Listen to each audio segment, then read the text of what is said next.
E92 M3. Gonna wash it and talk about why I don't love it, ironically. This is a dream car for me all throughout high school, just like many of us. And I got it, and it's just, I think some of my reasons for not loving it have to do with my expectation and my previous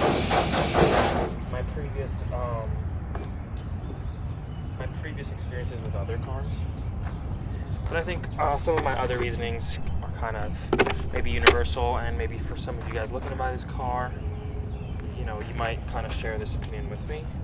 These are things that people don't really talk about. I mean, maybe a couple of them, they've been mentioned, but overall this car gets so much love on the internet, and for good reason. It's a great car, but there are some really big things that I think I did a lot of research and I never came across these things. So I have a little index card here, so I'm forgetful. But the first reason I would say is that it's numb.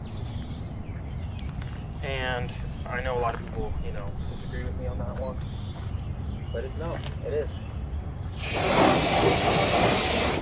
I came from an E36 M3, which is the opposite of numb. It's very engaging. And that car is phenomenal.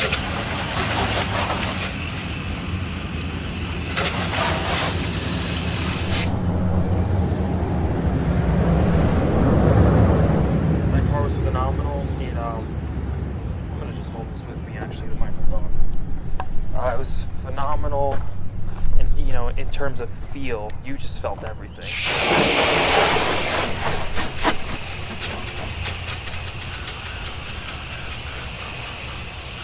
The chassis feel was amazing. The steering was phenomenal. It translated so much of the road into your body. And so coming into this car, it felt like I was in a Lincoln. It felt super plush, or not even plush, but it's stiff, but it's just absorbent. And so it absorbs a lot of what you would otherwise feel on the E36 M3, including steering feel. Part of that numbness came from the throttle too. It's a electronic throttle, which if you're coming from a cable throttle, you're gonna feel it. You're absolutely gonna feel it. I just sprayed myself a little bit. It's kinked up here. You're gonna feel it. That difference when you press your foot down. So that's something that I didn't really think about with this car was the fact that and I'm just rinsing it off here. It hasn't been washed in quite some time. It was in storage, and then I drove it a little bit. It's just dusty out. But that throttle, you really do feel it, especially if you're used to electronic throttle. You're gonna feel like this car has amazing throttle, an amazing throttle feel, especially the response. But if you're coming from a vintage BMW, or maybe I shouldn't use the word vintage. E36 probably wouldn't be determined vintage yet, but if you are coming from an older car, you're absolutely going to feel like this throttle might be a little numb. I wouldn't be surprised if you felt that way, because I certainly did. Part of the reason I think this car does feel numb is because the audience that it was meant for. This car feels almost like it's luxury first instead of driver first or driving first.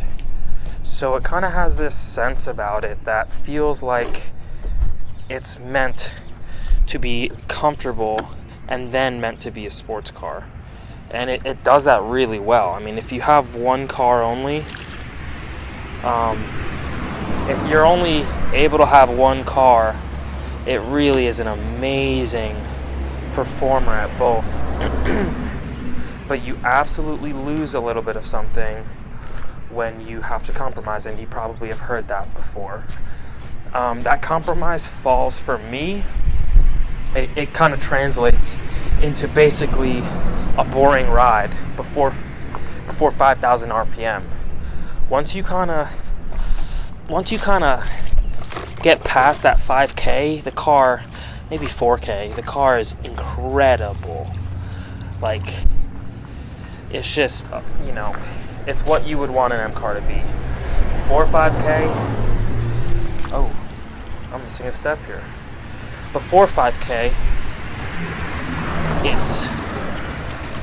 it's sleepy, it's lethargic, it's got no torque down low. We'll get into that. Now that's a popular complaint on this car. Part of the reason I think this car takes that luxury first approach is because it was made for, you know, in 2008, it's made for men who have money. Those men are probably going to be older. And, you know, older men don't want to ride in a super stiff, harsh ride that, you know, they want to be comfortable, and I get it. They want to have their luxurious features, they want to have their EDC, their steering modes, you know, the technology stuff. So that's cool, you know, but for me, it's just kind of, it's a little too comfortable, it's a little too numb. I think it just gives up a little bit too much for my liking. And you really do feel that every time you get behind the wheel, because you're not always going to be able to redline it, especially when you got 420 horsepower. You're not going to be able to redline it like almost all the time. You're kind of driving between 0 and 5K, right? So that's another thing I don't love about it. So let's go into number 2, which is the car is fast. And, you know, fast is so relative. People on the forums, oh, 400 horsepower is nothing, like that's so slow. I don't care about that. Like, it's fast. You know, it's objectively fast. You're going to be faster than 99% of the cars on the road. So, or maybe I should say 80% of the cars on the road, because now minivans have 300 horsepower. But it's fast, and that's a great thing, obviously. But combined with that, you know, 8,000 RPM, 8,000 plus RPM redline, to have fun in it, you got to rev it out, right? But because it's also fast, you got to be able to do, you know, fast speeds. At the end of second gear, you're going 80. So you got 1, 2, and at the end of 2, you're kind of done if you're on a back road. And if you're on the highway, you're breaking every speed limit in America past 85. So you kind of got 2 gears to play with to be like, that's your legal zone. And so I need to watch this thing. I'm just talking. And so, yeah, that's kind of a bummer. That's a big bummer about the car, is I'm not able to enjoy it, you know, past 6/10 as much as I was able to in my previous cars. My Integra, my E36 M3. So even my Infiniti G37, although that car, this car feels like extremely raw compared to that car. That car numbed up a lot. Let's see this. So yeah, you can't rev it out that all the time because of the speed. You know, I'm not a go 120 miles an hour type of guy. Sure, like, you know, the right place, right time, but you know, that's not my thing. Back roads, you know, I'm pretty chill with that stuff. I like cruising, that's my thing. Sure, pushing it, you know, spirited driving, of course, but this car it's fast enough where you're going like, you're gonna kill yourself if you wrap this car under a tree, you know, at 90 miles an hour, like. So I definitely don't love that. The stakes are much higher driving this car. Obviously it's more expensive, but the speeds are much higher than you would in the slow car fast mentality. That's what I'm kind of comparing it against, if you can't already tell. So speeds are much higher.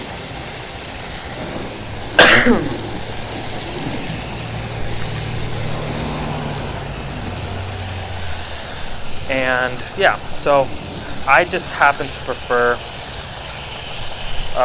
the slower car fast mentality because I'm able to punch it all the time. You hear this so much on the internet. I'm not even going to go into it that much because I feel like it's talked so much about yada yada. We kind of get it. So I'm gonna leave you with that. Let's go to number 3, which is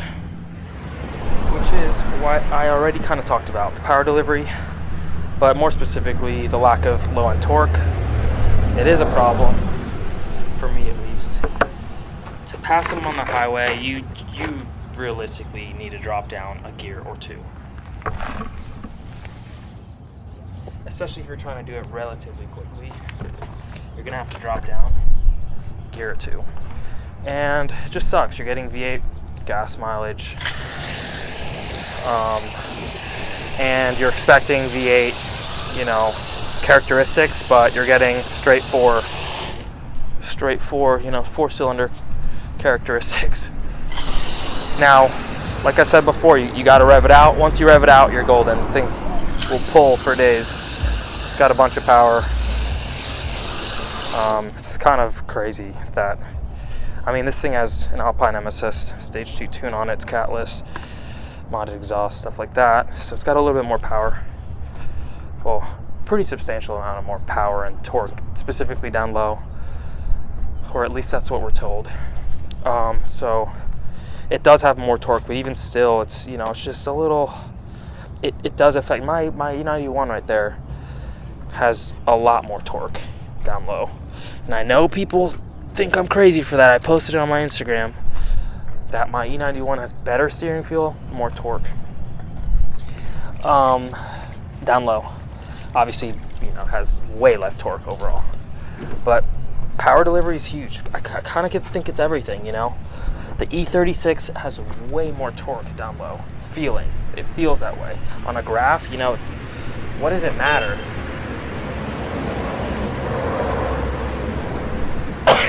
on a dyno graph, what does it matter?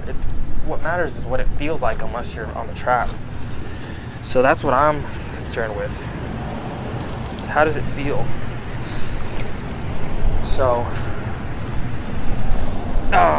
this car feels very wimpy down low, and I just prefer the torque, the immediate torque, the shove that you get really early in the rev band. I like that. It's fun. It's fun all the time, not only when you get to rev it out. And so that leads us into number 4. The reason why I do not love this car, and I actually dislike it, is because the size, which you might have heard about before. I know I did a little bit, but it's big. And it does kind of feel like a boat. I'm not gonna lie. I tried to get used to it. I've driven this car now for a little over 6,000 miles. Done plenty of road trips in it. It's an amazing road trip car. It might be the best coupe. Obviously, it's not going to be as good as that E91, but it's really up there. The seats are so comfortable. It rides really well. It's obviously so stable at high speed, and you can just, it's got the power to give you a lot of confidence, and it's just so stable. It's got a bunch of room because of its size, but the downside is you're dealing with that extra weight, the size, the bloatiness around corners. It's just not going to handle the way that it feels to drive around in an E36 or E46. It's just big, and there's no way around it. You know what I mean? It's physics. So that's a big bummer about the car. It just feels big. I try to get used to it. My E91 feels smaller, and they're roughly the same size. But I think it's because the body panels. This car's wider. I'm gonna move this over here. This car's wider. You got the hood bulge, the power bulge. So I think it just feels bigger. The doors are way bigger on this. So that's a big it just feels like a boat. I don't know, I feel bad saying that because I do like the car, but it feels like a boat. It just kind of is. What does this weigh? 3,600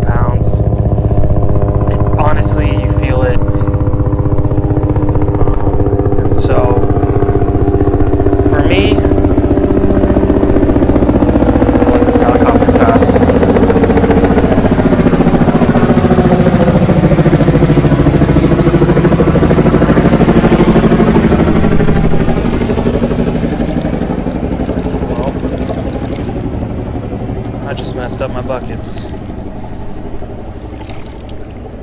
I'm gonna have to redo this. Alright guys, we're back. Alright, bucket is fixed. I put the dirty thing in the clean bucket, but now we're good. There's the front.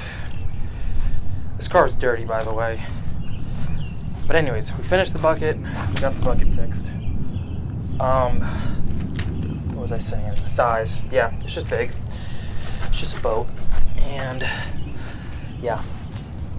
For somebody like me who wants a nimble, good handler, back road driving is my favorite type of driving. So I just want something that's small, nimble, precise. I mean, this thing is really precise feeling. It's just not, it's just huge, you know? It's just a boat. Number 5 is going to be cost. Cost in this thing, I will not say is ridiculous, but now in 2022, prices have come down on parts, which is great. But you know, they're definitely substantial. They're not unsubstantial, if that's a word. They're substantial for sure. I mean, OEM rotors OEM rotors are going to be $1,200, which is, you know, they're 2-piece rotors. You know, an aftermarket exhaust is going to be at minimum, you know, $1,000. Next pipe, $1,000. Wheels, $3,000. You know, OEM M359s, which is everyone's favorite, $3,000. Tires, $1,500 for a quality tire. Spark plugs. Well, spark plugs are pretty cheap. I guess if you had the job done, because it's a pain to get to, you know, it's $600. So these costs are much higher than any other car that I've been in and that I would consider owning seriously. So that's just another reason why I don't love it. You know, it's a phenomenal car, but if you're gonna daily this thing, you're gonna break stuff on it. You know, little switches and window regulators, the BMW stuff is gonna go on it, and yeah, so. And you're going to be dailying a car that also gets, you know, 16 miles per gallon on premium, which in what's this month, March of 2022, it's not cool, to put it lightly. It's not going to be a fun time for you. It's going to be $5 a gallon minimum for you. Fortunately, this car, like I said, has a Alpine MSS Stage 2 tune. It's got no cats on it, and so it gets better mileage by a lot. I get like 19 in this thing. So, but for me, because I don't love the car, you know, if I love the car, these costs would be worth it to me.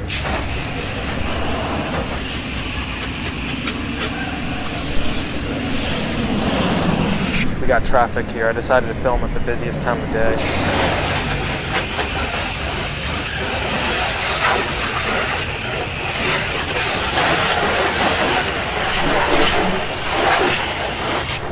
By the way, I'm using Armor All Ceramic Extreme.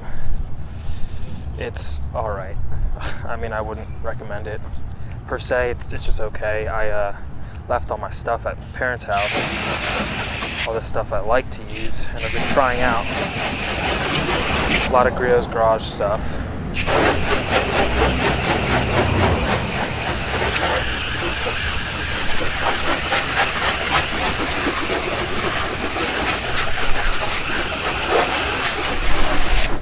But this stuff's good.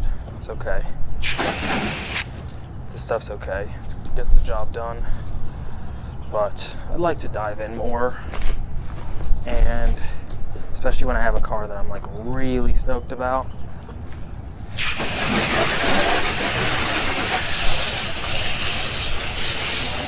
I want to kind of dive in and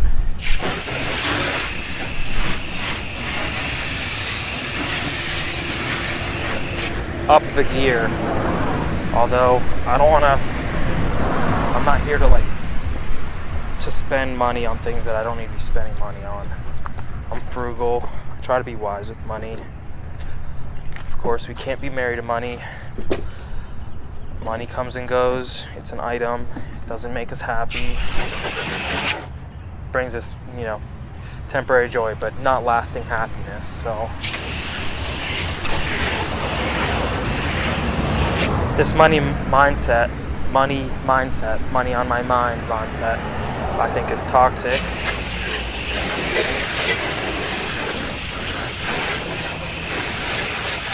And it just breeds disappointment. Anyways, long-winded way of saying that this car is really expensive to run, and because I don't love it, it's not worth it to me to spend the money on it. And I don't think that if you don't love the car, unless you love it, I don't think it's worth owning or driving every day, at least. If it's your second car, sure. I could see having this as my second car, and because then you're not breaking stuff as often, and having to do services, they're going to be pretty expensive, like differential service, trans service, stuff like that. Also, I know that I committed a big crime by washing the car first, but just the way it is today, so. Alright guys, the car is dry. As you can tell, it's way darker now. I just skipped that process. I did the wheels on that side and started on this one right here. Have a little blend right here. But I think I was touching on just how expensive this car is, especially as a primary vehicle. It's going to be super expensive. Things that wear out, at least compared to some of the other cars that I've driven and owned. And for me, it's not worth it. As a secondary car, maybe it's going to be a lot friendlier to upkeep and stuff because you're just not burning through the parts as much. Bushings, tie rods, ball joints, stuff like that, spark plugs. But I don't love the car, so the expense isn't worth it to me. It's just not. If I loved it, I wouldn't mind it. Especially when you're buying this car, you kind of know what you're getting into for the most part. But I just don't love it. So I'm gonna finish the rest of the car. It's dark and this video is getting long, so I'm gonna finish up the wheels and tires. Maybe go for a cruise afterwards on the block. Beautiful out here in Nashville. The sky is stunning right now. But hope you guys enjoyed this video of maybe some things that you would not otherwise hear about, some negatives about this car. I hope I brought you guys some new information that, at least it's information that I didn't see on the forums and online on YouTube and stuff. So hope you guys enjoyed. If I don't sell this thing or trade it for E36 M3, I will hopefully drive around in it and kind of take you guys along with. This thing's got a crazy nice interior, crazy clean, especially for the mileage. It's fox red and it's just stunning. So, but anyways, I will see you guys for the next one. Make sure to subscribe, follow me on Instagram. I'll put it in the description, and I'll catch up with you guys later.